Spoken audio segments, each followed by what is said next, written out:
वाली बच्ची विधवा होकर मेरे सामने खड़ी थी। आज तक मैं वो दृश्य नहीं भूल सकता। पाकिस्तान को बचाने का इनका ये षड्यंत्र आज 130 करोड़ लोग जान रहे हैं। बच नहीं पाओगे आप लोग, बच नहीं पाओगे। भाई आतंकवादी मारे गए, आपको इसका भी आनंद नहीं है? क्या कहना चाहते हैं चिदंबरम साहब? किसको बचाना चाहते हैं? पाकिस्तान को बचाकर आपको क्या मिलेगा? पाकिस्तान से आपकी बात होती है क्या? अरे बैठ जाओ, बैठ जाओ, बैठ जाओ भाई। मैं आपके माध्यम से कहना चाहता हूं, थोड़ा धैर्य रखे भैया, अभी तो शुरू हुआ है, अभी तो शुरू हुआ है। माननीय अध्यक्ष जी, सबसे पहले पहलगांव में जो नृशंस हत्या की गई निर्दोष नागरिकों की, धर्म पूछकर उनको मारा गया, इनके परिवार के सामने मारा गया और बड़ी बर्बरता के साथ ये हत्याएं की गई, इसकी मैं घोर निंदा करता हूं। और जो मारे गए हैं इनके परिजनों के साथ अत्यंत हृदय की गहराइयों से मैं संवेदना भी व्यक्त करना चाहता हूं। ऑपरेशन सिंदूर के जवाब में पाकिस्तान के हमारे नागरिक ठिकानों पर गोलीबारी की, इसमें भी कुछ नागरिक हताहत हुए, गुरुद्वारा भी टूटा, मंदिर भी टूटा। जो भी नागरिक उसमें घायल हुए हैं और जो हताहत हुए हैं, वो सभी के प्रति मैं पूरे सदन की ओर से गहरी संवेदना व्यक्त करना चाहता हूं।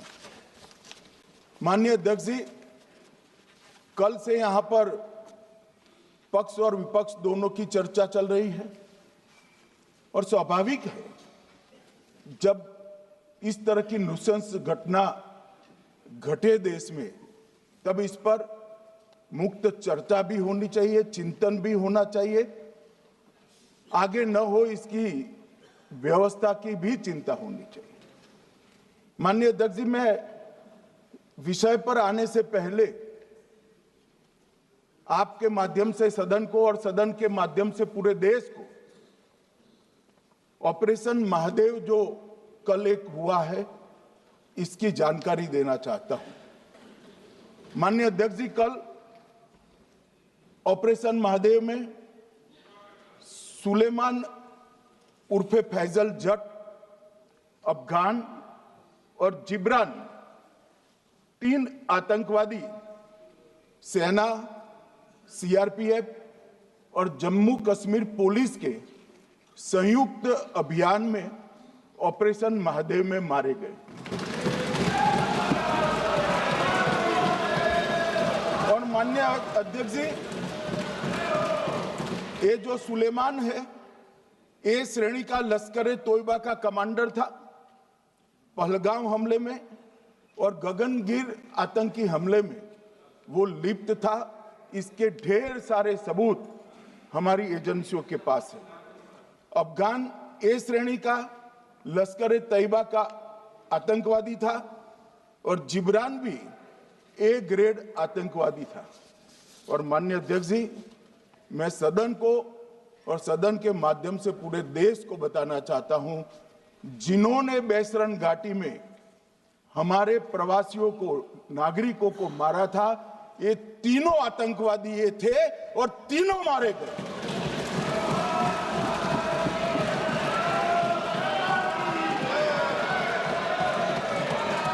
और मान्यवर, मैं आज इस सदन के माध्यम से सेना के पैरा 4, सीआरपीएफ के सारे जवान जो अभियान में शामिल थे और जम्मू कश्मीर पुलिस के जो जवान थे, वो सभी को सदन और पूरे देश की ओर से बहुत बहुत साधुवाद देना चाहता हूं। माननीय अध्यक्ष जी, मैं इस ऑपरेशन महादेव के बारे में थोड़ा डिटेल में बताना चाहूंगा।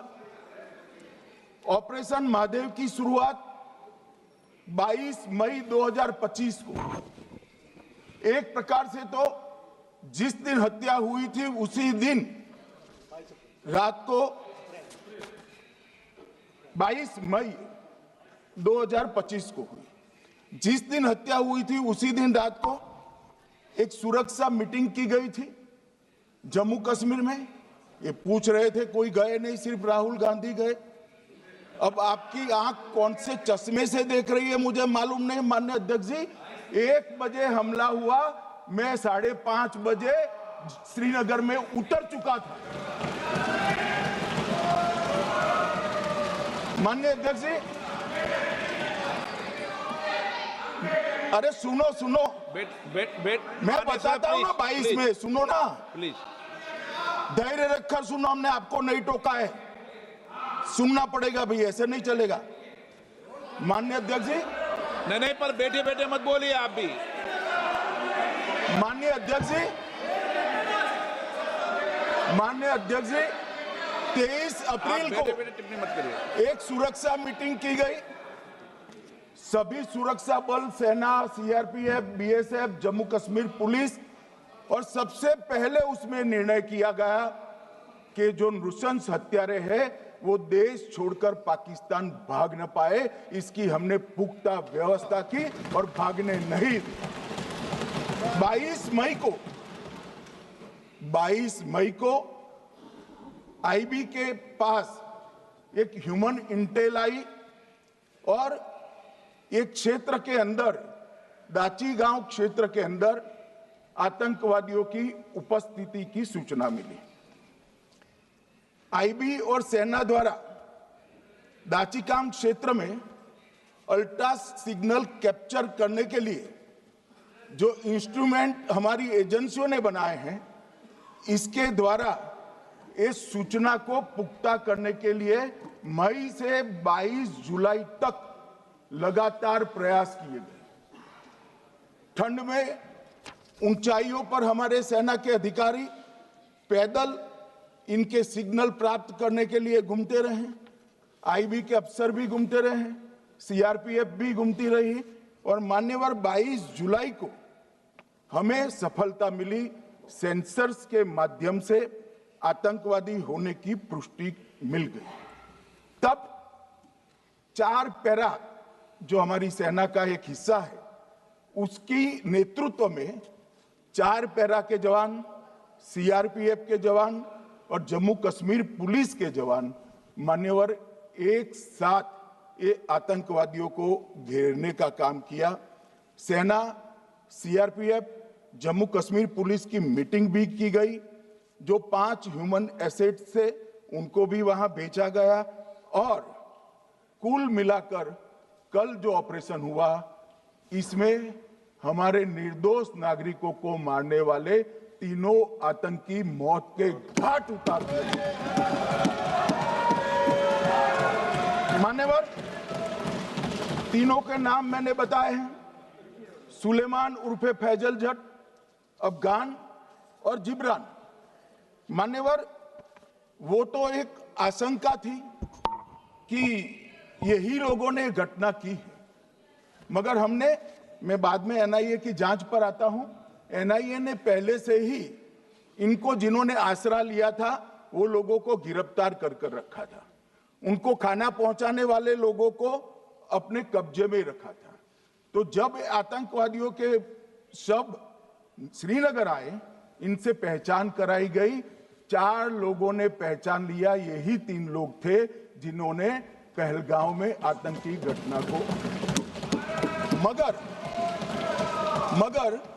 हमने इस पर भी भरोसा नहीं किया मान्यवर, कोई जल्दबाजी नहीं की।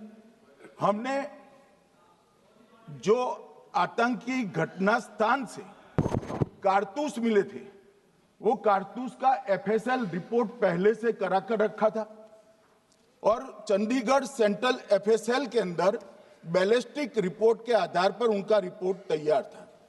जब ये कल आतंकवादी मारे गए, इनकी 3 राइफलें पकड़ी गई, एक M9 अमेरिकन राइफल थी और 2 AK-47 राइफल थी।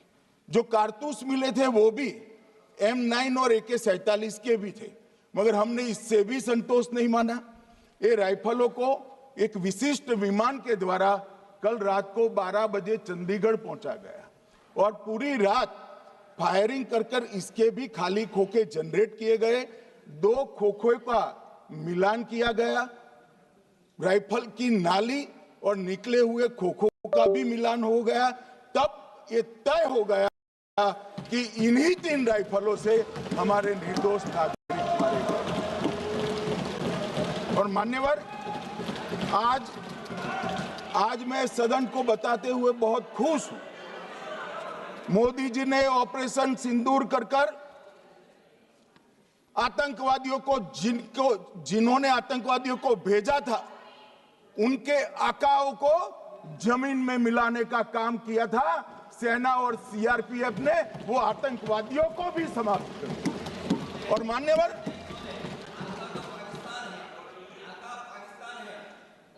कौन पाकिस्तान से आपकी बात होती है क्या? अरे बैठ जाओ भाई।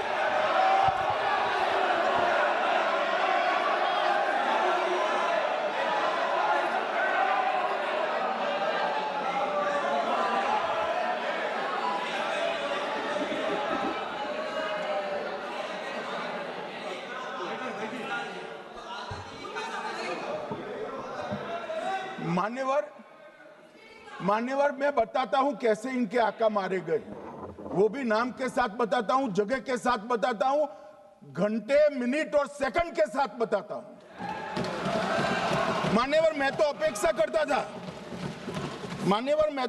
करता था कि जब ये सूचना सुनेंगे पक्ष विपक्ष में खुशी की लहर दौड़ जाएगी, मगर ये स्याही पड़ गई इनके चेहरे। ये क्या है मान्यवर, किस तरह की पॉलिटिक्स? भाई आतंकवादी मारे गए, आपको इसका भी आनंद नहीं है?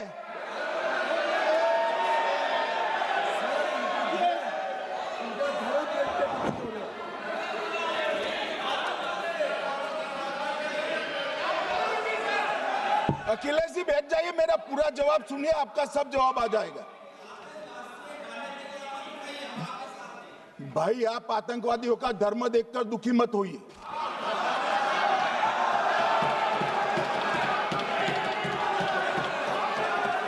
अखिलेश बैठ जाइए यार।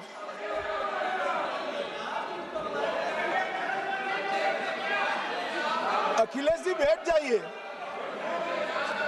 मान्यवर, किसी को संशय रखने की जरूरत नहीं है। बैलिस्टिक रिपोर्ट मेरे पास है, मेरे हाथ में है और 6 वैज्ञानिकों ने इसको क्रॉस चेक किया है।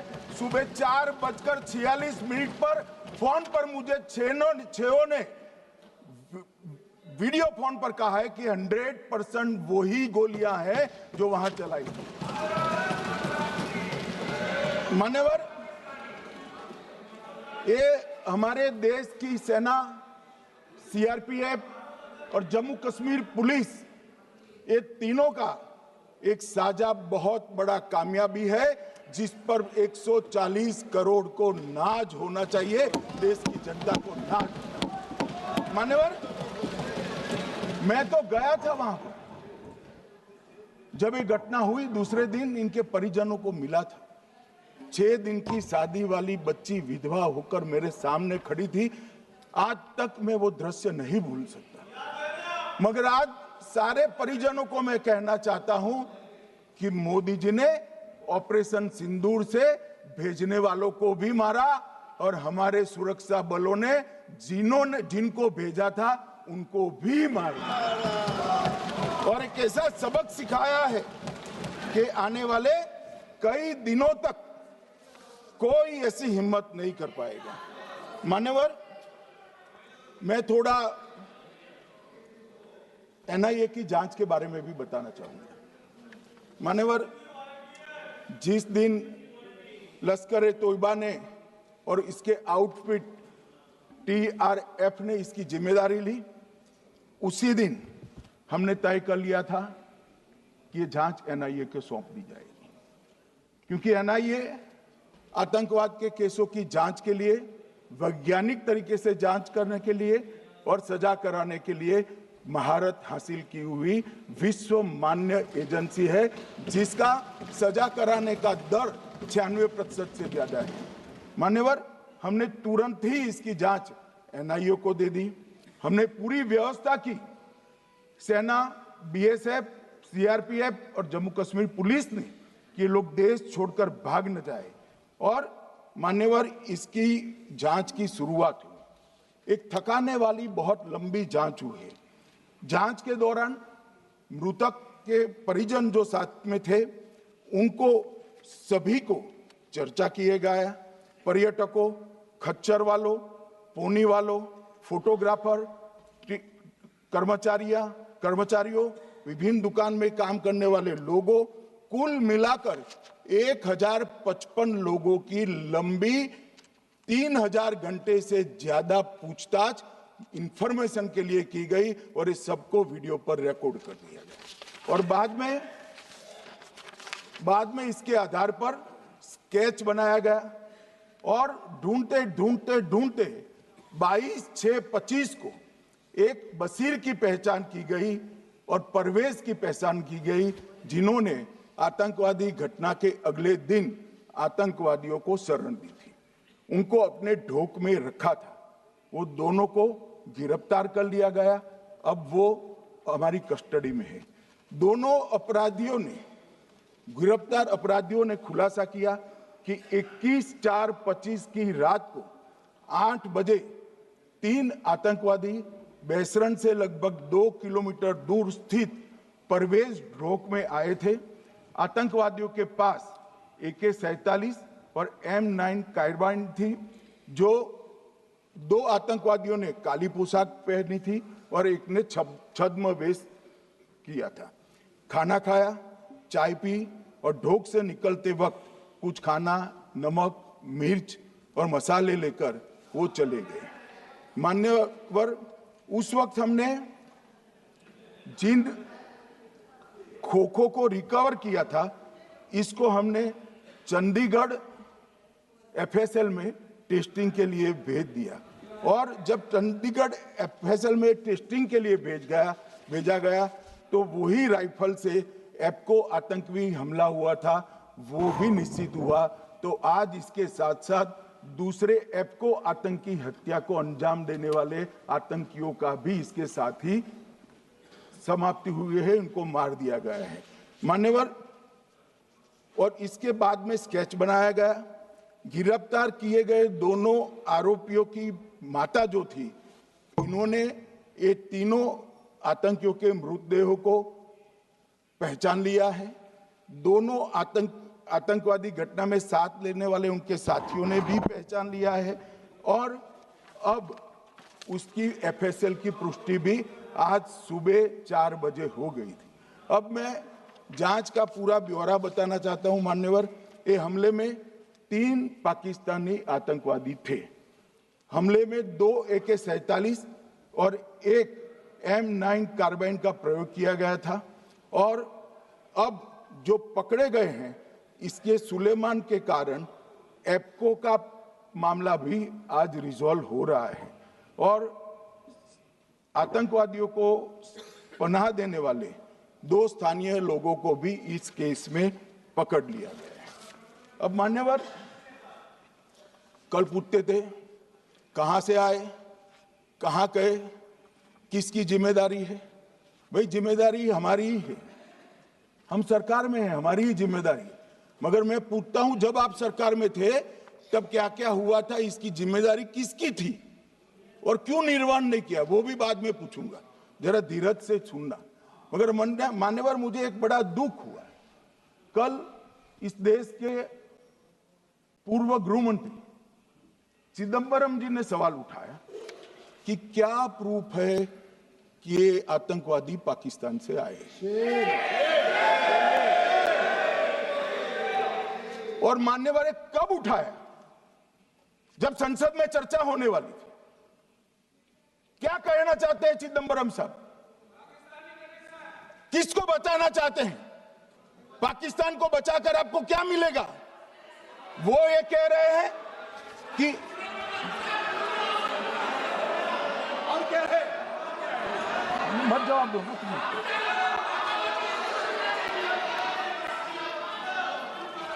मान्यवर, हमारे पास, मैं आज चिदंबरम साहब को कहना चाहता हूं, मैं आज चिदंबरम साहब को आपके माध्यम से कहना चाहता हूं, हमारे पास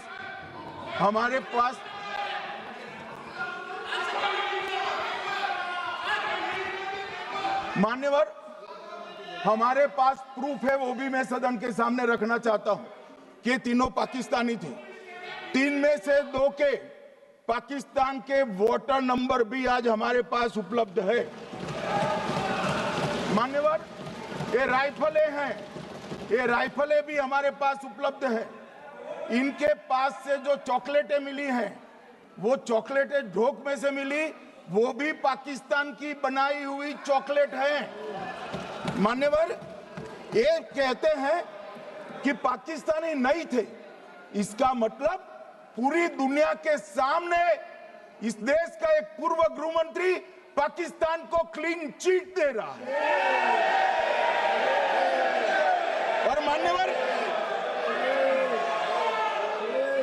और मान्यवर, वो पाकिस्तानी आतंकवादी नहीं थे ऐसा बोलकर श्री चिदंबरम अगर पाकिस्तानी आतंकवादी नहीं थे तो पाकिस्तान पर हमला क्यों किया, वो भी सवाल खड़ा कर रहे हैं। मान्यवर, आज पूरी दुनिया ने हमारे संसद सदस्य गए थे, स्वीकारा था कि हमला पाकिस्तान ने किया है। और इस देश का गृह मंत्री जो कांग्रेस पार्टी से आता है, वो कहता है कि क्या सबूत है। अरे मुझसे मांगते, मैं दे देता, टीवी से मांगते हैं, पूरी दुनिया के सामने उजागर करते हैं, सख्त सुबह खड़ा करते हैं। पाकिस्तान को बचाने का इनका ये षड्यंत्र आज 130 करोड़ लोग जान रहे हैं। बच नहीं पाओगे आप लोग, बच नहीं पाओगे। मान्यवर,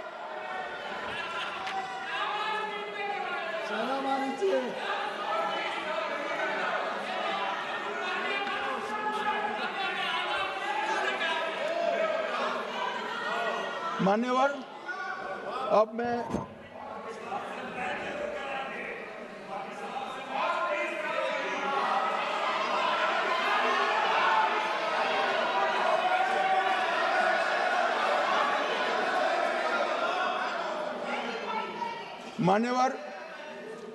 मैं पहलगांव आतंकी हमला और ऑपरेशन सिंदूर,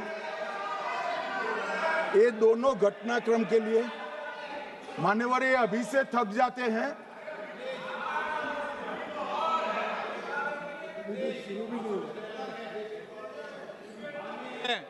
प्लीज बैठिए।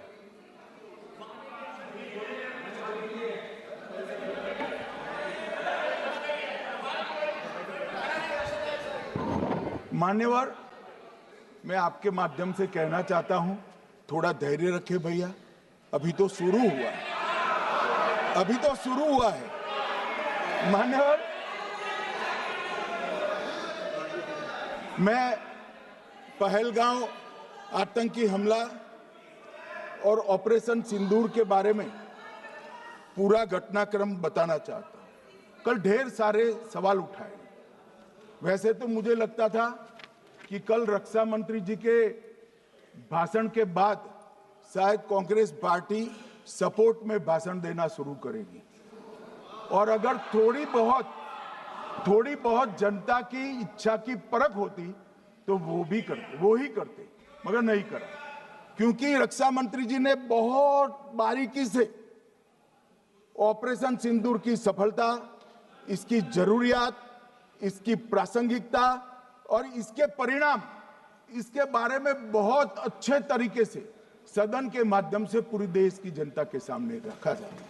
मगर फिर भी उन्होंने बहुत सारे सवाल किए। अब सवाल किए हैं तो मुझे जवाब देना भी पड़ेगा, उनको सुनना भी पड़ेगा। मान्यवर, मैं पूरा घटनाक्रम बताना चाहता हूं। मान्यवर, 22 अप्रैल को पहलगाम में आतंकवादी हमला हुआ। इसमें 26 लोग मारे गए, 25 भारतीय और 1 नेपाली नागरिक। हमने उसी वक्त मैं श्रीनगर जाने के लिए निकल गया। रात को ही सुरक्षा बलों की मीटिंग कर ये भाग न पाए इसकी व्यवस्था की। माननीय मोदी जी ने 23 और 30 अप्रैल को सीसीएस की मीटिंग चेयर की। ये कह रहे हैं, मैं आज बताना चाहता हूं कि सीसीएस की 23 अप्रैल की मीटिंग में क्या हुआ। सबसे पहला कांग्रेस पार्टी का ब्लंडर था सिंधु जल संधि, इसको स्थगित करने का काम नरेंद्र मोदी जी ने किया। हमने अटारी के माध्यम से एकीकृत जांच चौकी जो चलती थी उसको बंद कर दिया। पाकिस्तानी नागरिकों के सार्क वीजा को सस्पेंड कर सभी को वापस पाकिस्तान भेजने का काम किया। पाकिस्तान स्थित उच्चायोग में रक्षा, सैन्य, नौसेना के सलाहकारों को अवांछनीय व्यक्ति घोषित किया। संख्या को 55 से घटाकर 30 किया और सीसीएस ने ये संकल्प लिया कि जहां पर भी ये आतंकवादी छुपे हैं उनको और उनकी ट्रेनिंग करने वाले अड्डों को सेना, पुलिस, सीआरपीएफ, बीएसएफ उचित जवाब देगी। मान्यवर, जिस तारीख को ये हुआ उसी दिन ये निर्णय हो चुका। मान्यवर, इसके बाद में कल गोगाई जी कहते थे मोदी जी 24 को पहलगाम जाने की जगह बिहार गए। सुनो यार, मान्यवर, मोदी जी जब ये पहलगाम घटना हुई यहां नहीं थे, विदेश में थे। आने के बाद तुरंत सीसीएस बैठक की और मोदी जी जिस दिन बिहार गए उस दिन पहलगाम में कुछ नहीं, कोई नहीं था, सिर्फ राहुल गांधी थे। सारे लोग चले गए थे, सारे लोग वहां से अपने अपने ठिकाने पर चले गए थे। मगर इन्होंने एक बात कही, उस पर मेरी आपत्ति है मान्यवर। उन्होंने कहा 24 अप्रैल को चुनावी भाषण किया। मान्यवर, देश का नेतृत्व करने वाले देश के प्रधानमंत्री की फर्ज होती है कि देश की संप्रभुता पर, देश के नागरिकों पर अगर ऐसा जघन्य हमला होता है तो जनता की भावनाओं के अनुरूप जवाब देना चाहिए। मान्यवर, मैं आज आपकी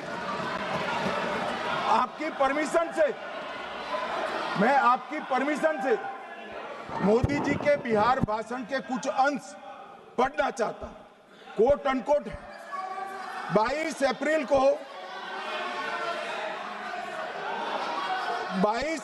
को पहलगाम का यह हमला केवल निहत्थे पर्यटकों पर नहीं बल्कि पूरे भारत की आत्मा पर एक दुस्साहसपूर्ण प्रहार है। आतंकवाद के प्रति दृढ़ और कड़ा रुख, आतंकियों और इसके हमले की साजिश रखने वालों की कल्पना से भी बढ़कर उनको सजा दी जाए। मान्यवर, महत्वपूर्ण है आतंकियों और इसकी साजिश रचने वाले दोनों को। आतंकियों की बची खुची जमीन भी मिट्टी में मिलाने का समय आ गया है। 140 करोड़ भारतीय इस बात के लिए एकजुट है कि आतंक के आकाओं की कमर तोड़ दी जाएगी। भारत हरेक आतंकवादी और उनके समर्थकों की पहचान करेगा, उनका पता लगाएगा और उन्हें दंडित करेगा। आतंकवाद कभी भी भारत की आत्मा नहीं तोड़ पाएगा। न्याय सुनिश्चित करने का मैं हर संभव प्रयास करूंगा। अनकोट। अब इसमें किसी को चुनावी भाषण दिखाई पड़ता है तो उसकी समझ शक्ति पर बहुत सारे सवालिया निशान लग जाते हैं। ये चुनावी भाषण नहीं है, आतंकवाद के खिलाफ लड़ने का 140 करोड़ भारतीयों का प्रतिघोष है जो मोदी जी ने वहां दिया। इनको चुनावी भाषण दिखाई पड़ता है। जैसे चश्मे होते हैं ऐसी ही दृष्टि होती है। मान्यवर, इसके बाद 30 अप्रैल को मान्यवर 30 अप्रैल को सीसीएस की बैठक हुई, पहले 23 को हुई थी। उसमें सशस्त्र बलों को पूर्ण ऑपरेशन की फ्रीडम दे दी गई। प्रधानमंत्री मोदी जी ने सीसीएस की उपस्थिति में रक्षा मंत्री, एनएसए और सेनाओं के प्रमुख के साथ बैठकर पूर्ण ऑपरेशनल फ्रीडम देने का काम किया और इसके बाद ये ऑपरेशन सिंदूर हुआ। मान्यवर, ऑपरेशन सिंदूर 7 मई को रात को 1:04 से 4 मिनट से 1:24 तक चला। उसमें पाकिस्तान के 9 आतंकी ठिकानों को ध्वस्त कर दिया और पूरी दुनिया ने इसके दृश्य देखे। साहब, इससे बड़ा संयमित हमला नहीं हो सकता। आजकल दुनिया में युद्ध चल रहे हैं, हम देख रहे हैं, बच्चे मर रहे हैं, महिलाएं मर रही, निर्दोष मर रहे हैं। हमने 9 आतंकी अड्डों को समाप्त किया, परंतु एक भी सिविलियन नहीं मारा गया, केवल और केवल आतंकी मारे गए। स्थान थे मरकज सुभान अल्लाह बहावलपुर, मरकज तैयबा मुरीद के, महमूना जाया कैंप सियालकोट, अरे नाम सुनो काम में आएंगे, सरजाल camp Sialkot, Sawai Nala camp Muzaffarabad, Syedna Bilal camp Muzaffarabad, Gulpur camp Kotli, Barnala camp बिंगबर्ग और अब्बास कैंप कोटली। मान्यवर, सर्जिकल स्ट्राइक और एयर स्ट्राइक में हमने पाक ऑक्यूपाई कश्मीर में ही हमला किया, एक प्रकार से भारत के हिस्से पर ही हमला किया। पाक ऑक्यूपाई कश्मीर हमारा ही है, तो हमने तो हमारे हिस्से में हमला किया, मगर इस बार 100 किलोमीटर अंदर घुसकर पाकिस्तान की भूमि पर आतंकवादियों को तबाह करने का काम। और मान्यवर, ये आतंकी के ठिकानों पर हमला हुआ, इसमें मारा कौन गया? हाफिज मोहम्मद जमील जैसे मोहम्मद के प्रमुख मौलाना मसूद अजहर के बहनोई, मुदस्सर खादियान मरकज तैयबा मुरीद का प्रमुख, याकूब मलिक जेएम पदाधिकारी, मोहम्मद हमसा जमील जेएम ऑपरेटिव, मोहम्मद यूसुफ अजहर गंभीर रूप से घायल था, फिर मारा गया। जैसे मोहम्मद का आमिर मोहम्मद हसन खान गंभीर रूप से घायल था, फिर मारा गया। जेएम ऑपरेटिव मोहम्मद हसन गंभीर रूप से घायल हुआ। अब्दुल मलिक, खालिद अबू अक्स और नोएम मलिक, इनका कोई पता ठिकाना नहीं।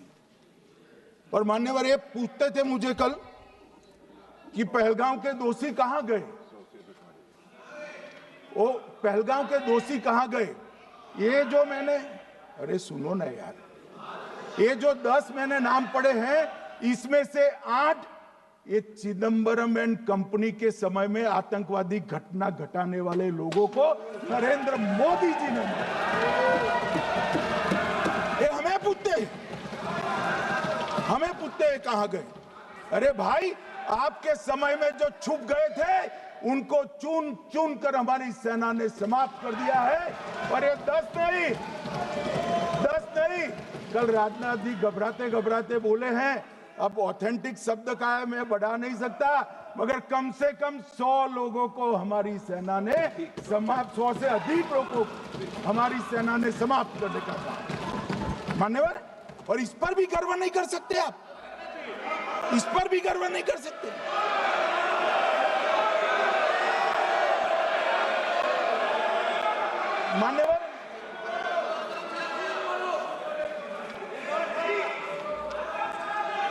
मान्यवर 7 मई को 1:26 पर 22 मिनट पर ये हमारा काम समाप्त हो गया।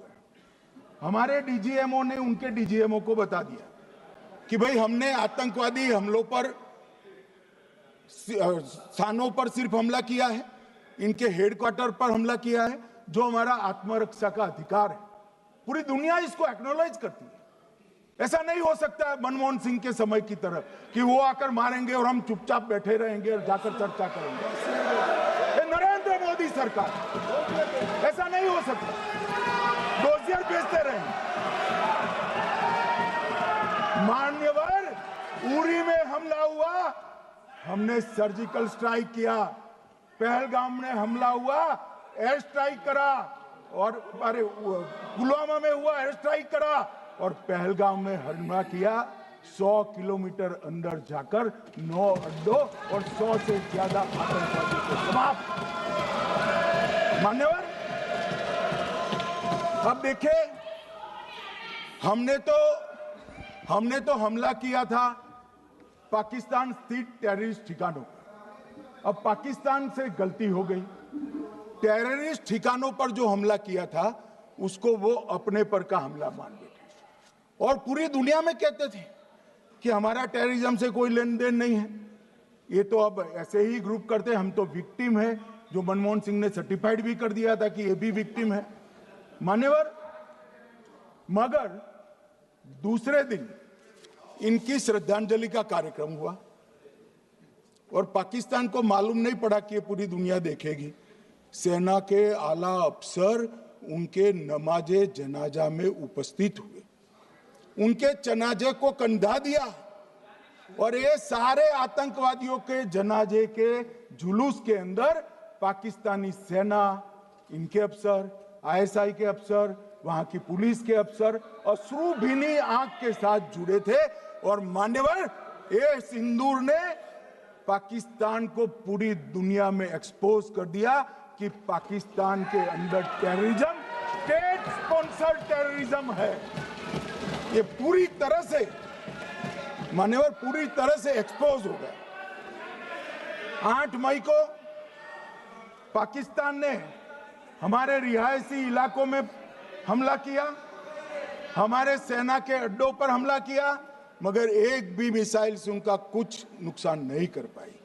बहुत नजदीक से की हुई गोलाबारी के कारण हमारे एक गुरुद्वारा टूटा, एक मंदिर टूटा, कुछ हमारे नागरिक हताहत हुए। और दूसरे दिन 9 मई को मोदी जी ने सेना को हुक्म दिया, एक मीटिंग करी, राजनाथ जी, मोदी जी, एनएसए, सेना के सारे अध्यक्ष, और जवाब देने का तय किया और उनके 11 एयरबेस को क्षतिग्रस्त करने का काम किया। मान्यवर, 8 एयरबेस इतने सटीक तरीके से तोड़े गए, पाकिस्तान की पूरी एयर डिफेंस सिस्टम धरी की धरी रहेगी, कुछ नहीं कर पाई। नूर खान चकलाला एयरबेस तोड़ दिया गया, मुरीद तोड़ दिया गया, सुगुर्दा तोड़ दिया गया, रफीकी तोड़ दिया गया, रहीम यार खान तोड़ दिया गया, जकोबाबाद तोड़ दिया गया, सुक्कुर और भोलारी भी तोड़ दिया। और सुक्कुर, लाहौर, अरिफवाला, चुनेन, जकोकाबाद और नया चोर, ये 6 रडार सिस्टम भी उनके पूरी तरह से ध्वस्त कर दिए। 2 surface to air guided weapon Lahore और ओकारा में इनका जखीरा भी समाप्त कर दिया गया। और मान्यवर, ये हर चीज में पॉलिटिक्स करते, हर चीज में। जब उन्होंने हमारे रिहायशी इलाकों पर हमला किया, फिर भी हमने इनके रिहायशी इलाकों पर हमला नहीं किया, सिर्फ इनके एयरबेस और एयर डिफेंस सिस्टम को निशाना बनाया और उनकी आक्रमण करने की क्षमता को पंगु कर रख दिया। हमारी पूरी सेना, पूरी वायुसेना, पूरी नौसेना अक्षुण्ण थी और उनकी हमला करने की क्षमता को हमने छिन्न विछिन्न कर दिया। पाकिस्तान के पास शरण में आने के अलावा और कोई चारा ही नहीं था। इसलिए मान्यवर, इसलिए 10 मई को डीजीएमओ ने, पाकिस्तान के डीजीएमओ ने भारत के डीजीएमओ को फोन किया और 5 बजे हमने इस संघर्ष को विराम किया। अब मान्यवर,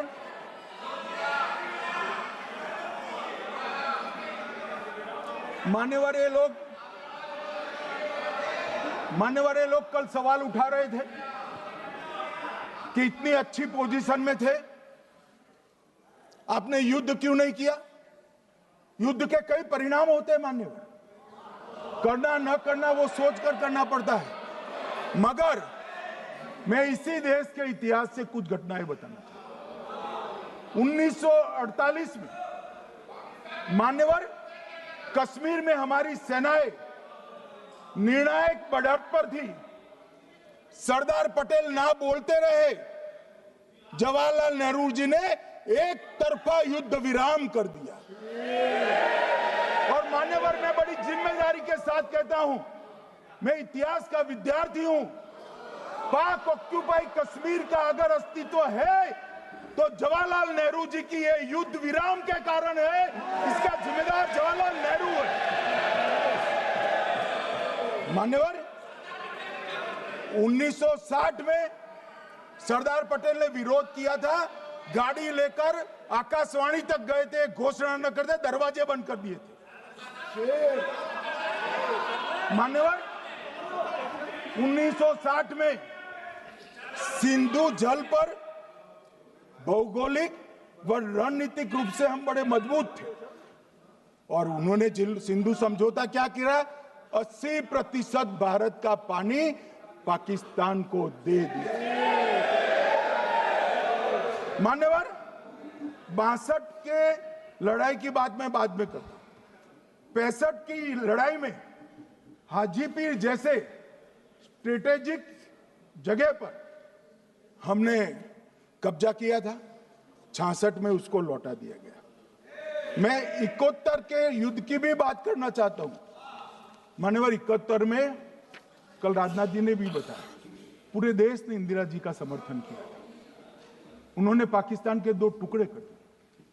बहुत बड़ी विजय थी भारत की और सदियों तक भारत इस विजय पर गर्व करेगा। हम सब भी करते हैं, हमें कोई आपत्ति नहीं। मगर हुआ क्या मान्यवर? युद्ध की विजय की चकाचौंध में क्या हुआ? 93 हजार युद्धबंदी हमारे पास थे, 93 हजार, और 15,000 वर्ग किलोमीटर क्षेत्र पाकिस्तान का हमारे पास था। 93 हजार युद्धबंदी, उस वक्त की पाकिस्तान की सेना का 42% और 15,000 वर्ग किलोमीटर क्षेत्र। मगर शिमला में समझौता हुआ, पाक ऑक्यूपाई कश्मीर मांगना ही भूल गए।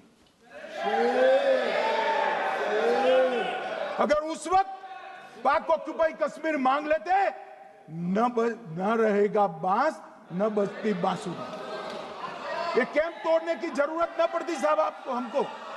मान्यवर, इतना ही नहीं, पाक ऑक्यूपाई कश्मीर तो नहीं लिया, मांगना ही भूल गए। 15,000 वर्ग किलोमीटर की जीती हुई भूमि भी वापस दे दी। तय हुआ था पाकिस्तानी नरसंहार के लिए युद्ध अपराध न्यायाधिकरण बनेगा, नहीं बना। सेना ने पूर्वी पाकिस्तान में नरसंहार किया था। 195 पाकिस्तानी अधिकारियों पर मुकदमा चढ़ना था। भुट्टो अपने साथ इंदिरा जी के सामने से छुड़ा कर ले गए। जनरल मानेक शॉ का एक कोट अनकोट कहता हूं, जनरल मानेक शॉ का, जो एक प्रकार से आर्किटेक्ट माने जाते हैं बांग्लादेश विजय के, इन्होंने कहा कि भुट्टो ने भारत के नेतृत्व को मूर्ख बनाया। अब जो शब्द है, मैं आप कोट अनकोट है, इसमें मेरा कुछ नहीं है, ये लोग गुस्सा न हो सकते। I told her into bracket Indira Gandhi, Indira ji को कहा, that he into bracket Bhutto के लिए, he has made monkey out of you. समझ में आता है? ये फील्ड मार्शल साहब ने कहा है मान्यवर, और ये हमें सिखा रहे, ये नहीं किया, वो नहीं किया, फलाना नहीं किया, ठिकाना नहीं किया। अरे भाई, आप तो पाकिस्तान को क्लीन चिट दे रहे हो कि पाकिस्तान ने हमला ही नहीं किया है। क्या अधिकार है आपको पूछने का? कोई अधिकार नहीं है। साहब देखिए क्या होता है। मैंने कहा पाकिस्तान को क्लीन चिट दे रहे हो, तो कनी मोदी जी कह रही है कि नहीं, हम नहीं दे रहे हैं। कनी मोदी जी, माननीय अध्यक्ष जी, आपके माध्यम से मैं कनी मोदी को बताना चाहता हूं, माननीय सदस्य जी को, कि वो कह रही है हमने नहीं दिया, मगर जिसके साथ बैठते हो उसका दोस्त तो आपके सर पर आएगा ना। चिदंबरम जी कर रहे हैं, आपके राज्य से है, कांग्रेस के प्रमुख नेता है। देश के पूर्व गृह मंत्री कह रहे हैं कि पाकिस्तान ने आतंकवादी नहीं भेजे थे। क्या क्लीन चिट देना चाहते? किसी को अधिकार नहीं है साहब यहां आतंकवाद पर बोलने का, किसी को अधिकार नहीं। मान्यवर, मैं अब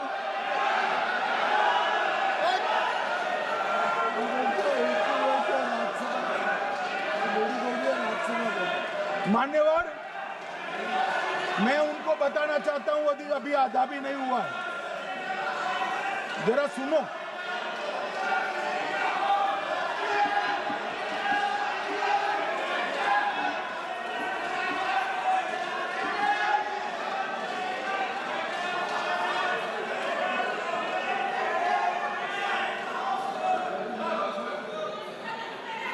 मान्यवर, 62 के चिन्ह में क्या हुआ, 62 के युद्ध में क्या हुआ? ये अभी कल कुछ कांग्रेस के सदस्य चीन का सवाल पूछ रहे थे। मैं आज पूछना चाहता हूं, 62 के युद्ध में क्या हुआ? 38,000 वर्ग मीटर, पूरा सदन ध्यान से सुने, 38,000 वर्ग मीटर अक्साई चीन का हिस्सा चीन को दे दिया गया। और वर्ग किलोमीटर ही बोला, वर्ग किलोमीटर। और मान्यवर, ऐसी ही चर्चा उस वक्त सदन में हुई। मैं तो बड़ी गंभीरता से जवाब दे रहा हूं, मुझे बोलने नहीं देते। जवाहरलाल नेहरू जी ने क्या कहा? वहां घास का एक तिनका भी नहीं उगता है, वो जगह को क्या करो। तो एक संसद सदस्य ने, नेहरू जी का सर मेरे जैसा था, महावीर प्रसाद त्यागी जी ने कहा कि आपके सर पर भी एक बाल नहीं, वो चीन बेच दे क्या? मान्यवर इस तरह से जवाब देते थे, नॉन सीरियस टाइप के जवाब। और कल गोगोई जी बड़ा बड़ा उछल कर बोल रहे थे। अरे गोगोई जी, आपको मालूम है उन्होंने चीन के बारे में, आसाम के बारे में क्या क्या था? आसाम को आकाशवाणी पर बाय बाय कह दिया था। रिकॉर्डिंग है, रिकॉर्डिंग है।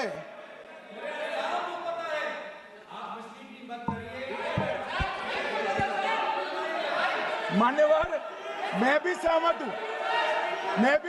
हूं, पूरे आसाम को पता है। मान्यवर,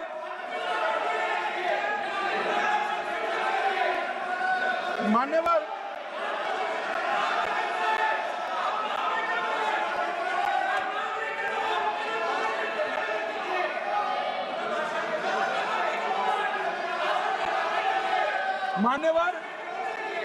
मुझे मालूम है पूरे आसाम को पता है, इसीलिए तो वो विरोध पक्ष में बैठे वहां पर आसाम में, पूरे आसाम को पता है।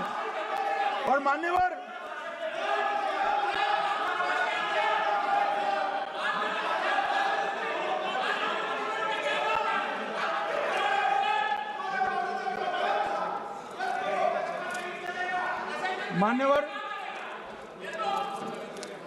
मान्यवर, जोर से बोलने से सत्य को छिपाया नहीं जा सकता।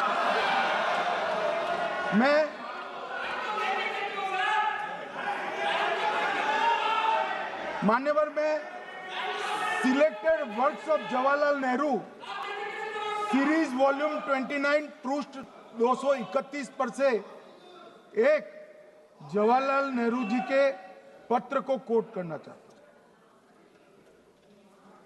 अनौपचारिक रूप से संयुक्त राज्य अमेरिका ने यह सुझाव दिया कि चीन को संयुक्त राष्ट्र में तो ले लिया जाए, मगर सुरक्षा परिषद को नहीं, सुरक्षा परिषद में भारत को लेना चाहिए। ये अमेरिका का प्रस्ताव था।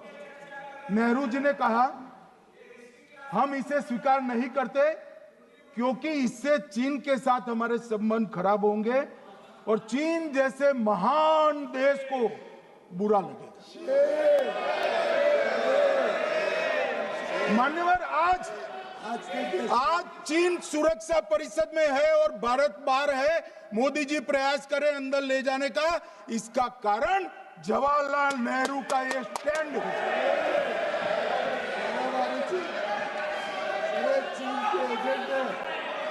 और मान्यवर, ये तो पीढ़ी दर पीढ़ी चलता आ रहा है। राजीव गांधी फाउंडेशन ने चीन के साथ एमओयू कर दिया।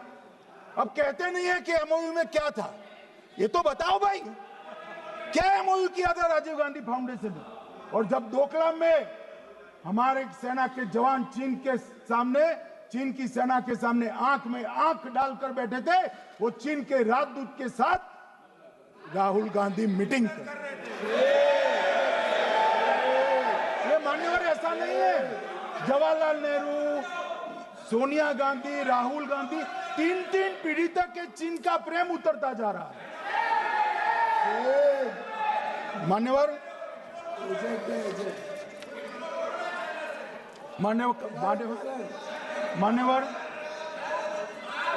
मैं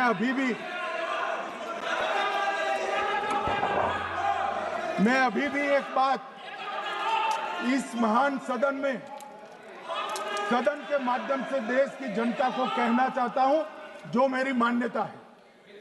ये सारी आतंकवाद की जड़ पाकिस्तान है और पाकिस्तान कांग्रेस पार्टी की भूल है। पार्टीशन स्वीकार न करते पाकिस्तान कभी न होता। इन्होंने पार्टीशन को स्वीकार कर देश को तोड़ा है। मान्यवर, कल विदेश मंत्री जी बता रहे थे शर्म शेख सम्मेलन का बलूचिस्तान ब्लंडर, जिसने पाकिस्तान को हमारे साथ चर्चा करने के लिए इक्वल फुटिंग पर ला दिया। मान्यवर, अब ये टेररिज्म की बात करते हैं।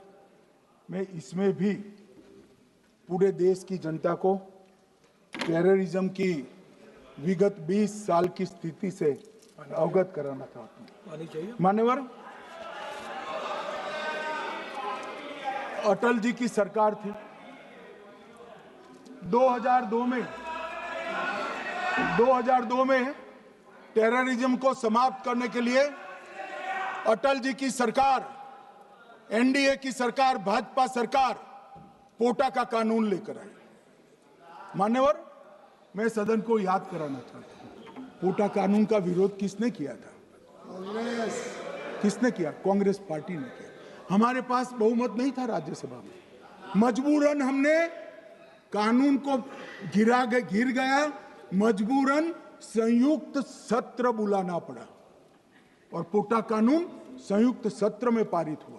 देश नहीं भूल सकता मान्यवर। और पोटा कानून को रोककर आज भी कांग्रेस पार्टी के नेता जब बोले तब कहे, पोटा कानून को रोककर किसको बताना चाहते थे आप?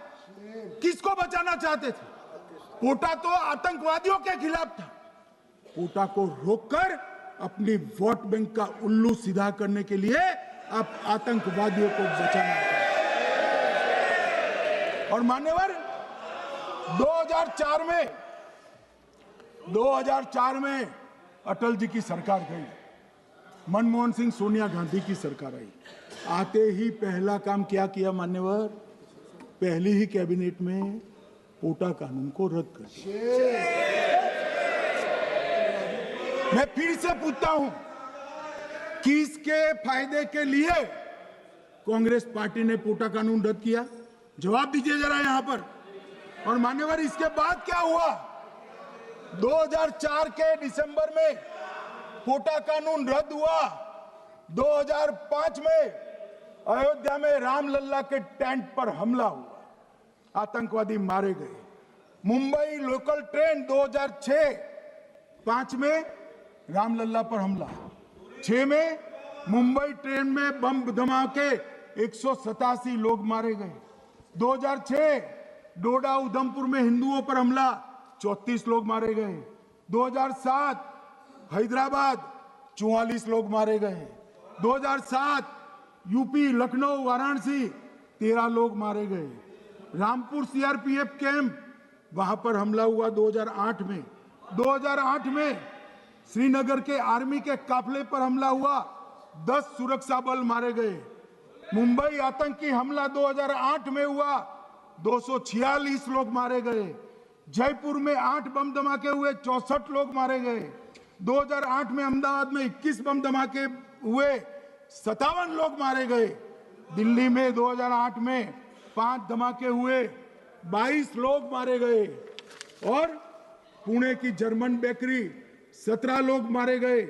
वाराणसी में 10 में धमाका हुआ, 11 में मुंबई में 3 धमाके हुए, 27 लोग मारे गए। अब मैं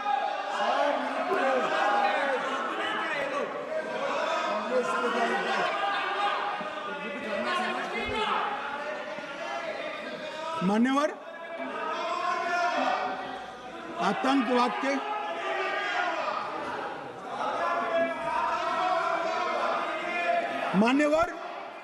आतंकवाद के खिलाफ लड़ाई होती, कभी वो हमला करते हैं, मगर सवाल ये है कि इन्होंने 5 से 11 के बीच में 27 जघन्य हमले किए, 1000 के करीब लोग मारे गए।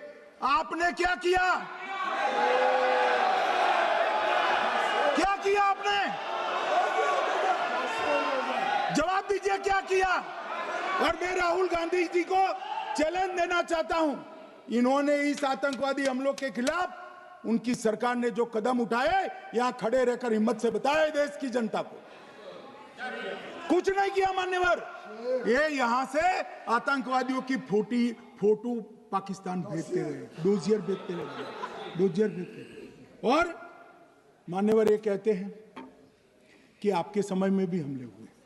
मैं उनको अंतर समझाना चाहता हूं, वो देख नहीं पा रहे।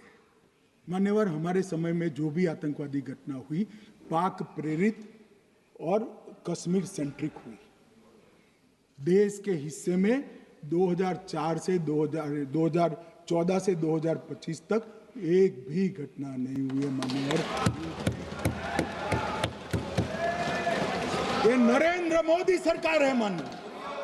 और कश्मीर में भी आज स्थिति ऐसी हुई है, उनको पाकिस्तान से आतंकवादी भेजने पड़ते हैं। कश्मीर में आतंकवादी अब हमारे नहीं बनते हैं मान्यवर। और मैं सलमान खुर्शीद जी को भी याद करना चाहता हूं। एक बार मैंने बड़े सवेरे में नाश्ता करता था, टीवी पर उनको रोते हुए देखा। मुझे लगा क्या हुआ, कोई बड़ी घटना हो गई। तो रोते रोते वो श्रीमती सोनिया गांधी के घर से बाहर आ गए कि बाटला हाउस की घटना देखकर सोनिया जी फूट फूट कर रो पड़ी। अरे रोना था तो शहीद मोहन शर्मा के लिए रोते, बाटला हाउस के आतंकवादियों के लिए रोना आता है। और मान्यवर ये हमें पूछते हैं कि आपने क्या किया। कोई अधिकार नहीं है पूछने का, कोई अधिकार नहीं है मान्यवर। और ये हमें पूछते थे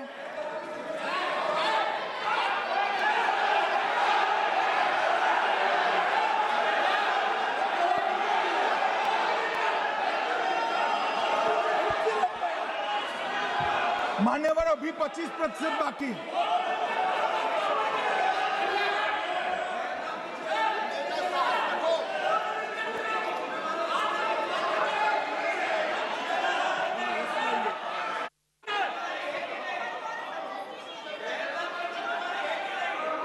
बैठिए, जवाब दे रहे हैं ना आपका, जवाब दे रहे हैं आपका।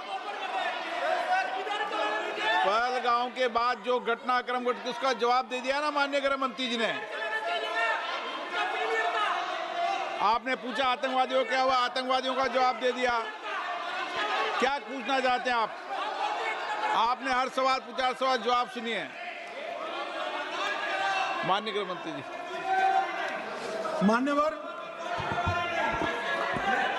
मान्यवर, इन लोगों को कल ऐसा था कि ये जो बहसरन के गुनहगार है वो पाकिस्तान भाग गए। तो बड़े आवाज से पूछते थे, भाग गए भाग गए भाग गए, गृह मंत्री क्या करता है, जिम्मेदारी ले। हमारी तो सेना ने ठोक दिया, सीआरपीएफ ने ठोक दिया माननीय। अब मेरा तो जवाब बनना ना देता है ना वो मांगना बनता है, मगर मैं उनको कुछ पूछना चाहता हूं।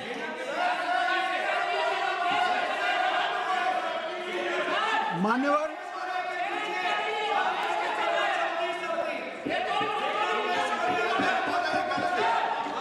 प्लीज, मारेगी तो सेना है ना, सेना अब ऐसे भी मारेगी ना, तो वो भी ये कह रहे हैं सेना और सीआईएसएफ ने मारा।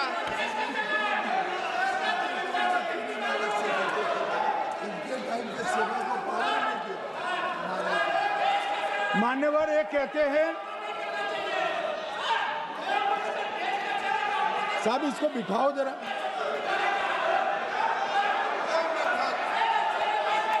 हाँ, प्लीज बैठिए बैठिए बैठिए बैठिए बैठिए।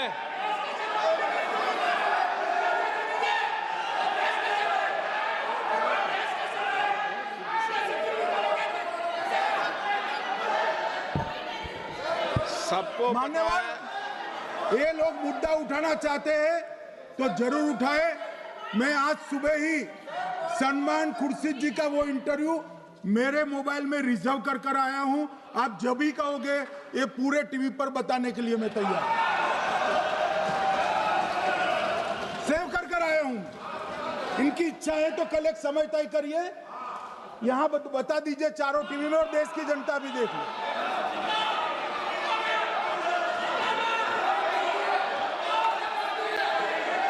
मान्यवर कह रहे हैं बताओ, आप बताओ, बताना है या नहीं बताना? ले पूछो ना उनको। Please please.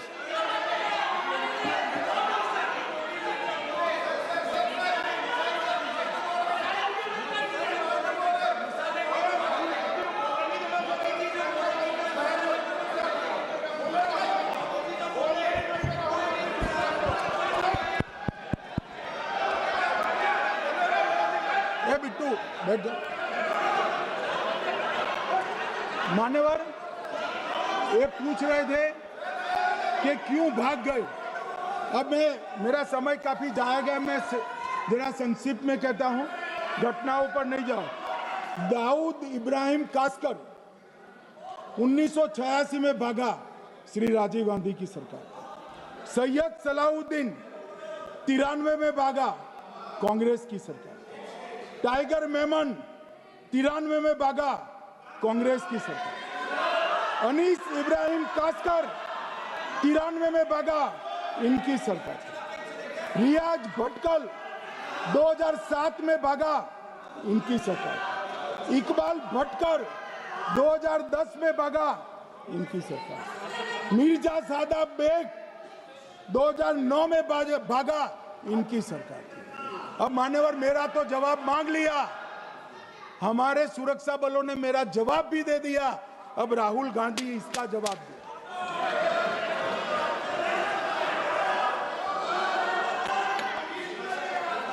मान्यवर अब मैं कश्मीर के विषय में मैं बात करना चाहता हूं। कल कहते थे कि गृह मंत्री ने भाषण किया था कि 370 की कलम जाएगी तो आतंकवाद कम हो जाएगा। क्या हो? मान्यवर मेरा हिसाब देना बनता है। हम भारतीय जनता पार्टी के कार्यकर्ता हैं, ये नरेंद्र मोदी जी की सरकार है, हम जवाबदेह होते हैं जनता के प्रति, संसद के प्रति और देश के हितों के प्रति। मैं आज देश की जनता के सामने 2004 से 14 और 2015 से 25 10-10 साल का लेखा जोखा रखना चाहता हूं। 2004 से 14 में अखंड सोनिया मनमोहन की सरकार थी 10 साल की, और 15 से 25 अखंड रूप से नरेंद्र मोदी जी की सरकार। कश्मीर में टेरर इंसिडेंट 7217 हुए थे 2004 से 14 में। 70% की कमी के साथ 2150 हो गए 1525। नागरिकों की मृत्यु 2004 से 14 में 1770 हुई, 2015 से 25 में कम होकर 357 हो गई, 80%। सिक्योरिटी फोर्सेस की मृत्यु 1060 हो गई उस वक्त, और हमारे समय में 542 हुई, और टेररिस्टों की मृत्यु में 123% की वृद्धि हुई। ये हमें पूछ रहे हैं क्या हुआ? आंकड़े से भाग नहीं सकते भाई, आंकड़े से भाग नहीं सकते। और अब मैं कहता हूं कि धारा 370 ने कश्मीर में आतंकवादी इकोसिस्टम को नष्ट कर दिया है, जिस धारा 370 को आपने इतने साल तक बचा कर। हमने जीरो टेरर प्लान बनाया है, एरिया डोमिनेशन प्लान बनाया है, मल्टी लेवल डिप्लॉयमेंट किया है, सुरक्षा जेलें बनाई हैं, 98% ट्रायल अब वीडियो पर हो रहे हैं। हमने संचार साधन बसाए हैं और 702 फोन विक्रेता जेल में डाले, 2667 सिम कार्ड बन गए। हमने एक जमाना था साहब, 10-10 हजार लोगों के जनाजे निकलते थे। पूरे देश ने घटनाएं देखी होगी, बुरहान वानी मर गए, फला मर गए, ढिका मर गए, 10-10 हजार। अब जो मारा जाता है उसको वही दफना दिया जाता है। किसी भी आतंकवादी को उसका महिमा मंडन करने के लिए जनाजे की इजाजत नरेंद्र मोदी के शासन में नहीं।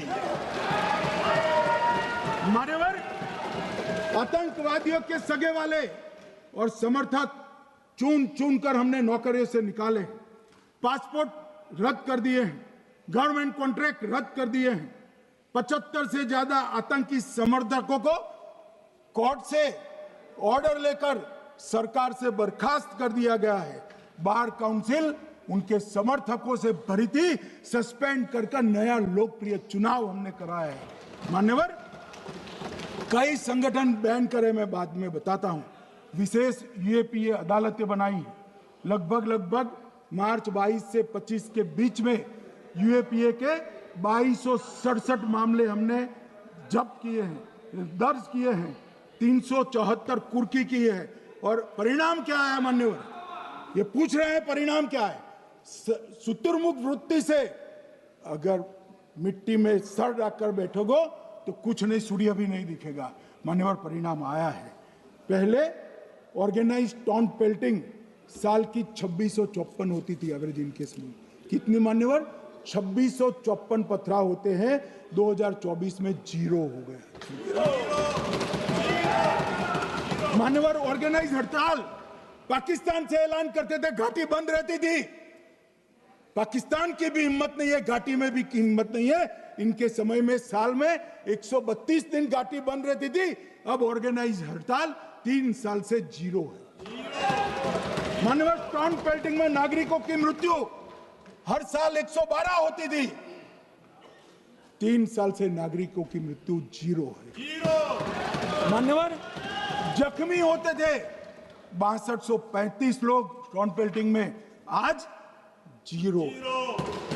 मान्यवर, आज मैं बताता हूं, एक समय में हुर्रियत के नेताओं को यहां वीआईपी ट्रीटमेंट मिलती थी,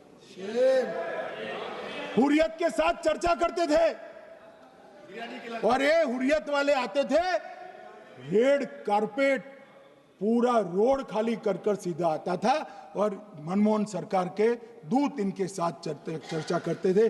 सारे हुर्रियत के कंपोनेंट हमने बैन कर दिए हैं, सारे जेल की सलाखों के पीछे। हम कोई हुर्रियत से बात करना नहीं चाहते। मैं सदन में नरेंद्र मोदी जी की नीति दोहराना चाहता हूं। हुर्रियत टेररिस्ट संगठनों के आउटफिट है, हम इनसे बात नहीं करेंगे। हम अगर किसी से बात करेंगे तो घाटी के युवाओं के साथ बात करेंगे, हुर्रियत के साथ बात। मान्यवर, चुनावों के दौरान डर का माहौल होता था, अब 98.3% मतदान हुआ पंचायत चुनाव। कांग्रेस की बंद बहिष्कार का समय बंद हो गया। सेपरेटिस्ट बात करना चाहते थे, अब वो नहीं कर सकते। और मान्यवर 2019 के बाद हमने कितने संगठन बैन करे, मैं बोलना चाहता हूं, थोड़ा समय चाहिएगा मान्यवर। The TRF, people's anti fascist front, Tehreek ul Mujahideen, Jamaat ul Mujahideen Bangladesh Hindustan, Jammu Kashmir Ghaznavi force, Khalistan tiger force, Hizb ut Tahrir, Jamaat Islami, जो जमात इस्लामी ने पूरे पाकिस्तान के अंदर एक प्रकार से अलगाववाद का जहर घोला, वो जमात इस्लामी आज बंद कर दिया गया। Jammu Kashmir liberation front, Jammu Kashmir democratic freedom party, Muslim league Jammu Kashmir, Tehreek Hurriyat, Muslim conference Sumji गुट, Jammu Kashmir national front, Jammu Kashmir people's freedom league, Jammu Kashmir people's league, Jammu Kashmir Ittehadul Musalman Awami action committee, Sikh for justice और पॉपुलर फ्रंट ऑफ इंडिया को भी हमने बैन किया। और ये शांति ऐसे नहीं हुई है। और ये कहते हैं कि एक भी घुसपैठ नहीं होती है। कभी गए हो आप पाकिस्तान? तो कई बार गए हो गए आप सीमा पर गए हो? पाकिस्तान तो कई बार गए हो, फिर से बोलता हूं, सीमा पर गए हो, सीमा के माध्यम से पाकिस्तान गए हो। हमारे जवानों की कठिनाई देखो साहब, -43 डिग्री में पहाड़ पर रहकर नदी नालों के बीच में चौकी करते हैं। कोई घुस गए तो क्या हुआ? कोई घुस गया वो बचेगा नहीं। यहां हम उसको या तो अरेस्ट करेंगे या तो एनकाउंटर में वो मारा जाएगा, बचेगा कोई नहीं। इनको सीमा की भौगोलिक कठिनाइयां मालूम नहीं। वहां मान्यवर कई नदी नाले हैं, वेग से पानी आता है, -46 डिग्री टेम्परेचर है, नीचे सुरंगें बनाते हैं। और ये तो ऐसे कह रहे हैं घुस गए। अरे भाई, आपके मन में तो, आपके समय में तो घुसने की जरूरत ही नहीं थी। आप बुलाते थे वीजा देकर, क्यों घुसेंगे? घुसने की जरूरत ही, जैसे आप पाकिस्तान जाते हो वैसे वो यहां आते। मानवर, अब ये कैसे हमें पूछ सकते हैं?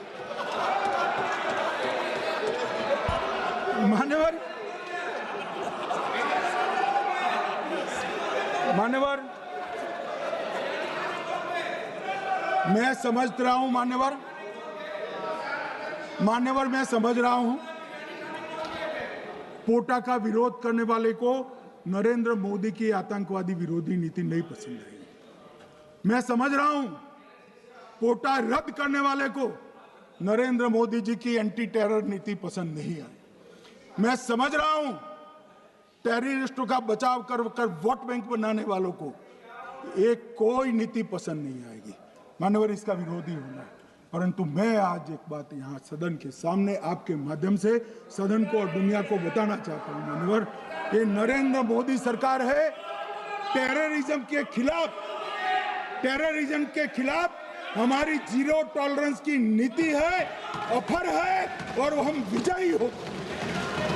और मान्यवर, मैं फिर से अंत में ऑपरेशन महादेव में जुड़े हुए सेना, CRPF और जम्मू कश्मीर पुलिस के सभी जवानों को 2 हाथ जोड़कर प्रणाम कर बहुत बहुत साधुवाद।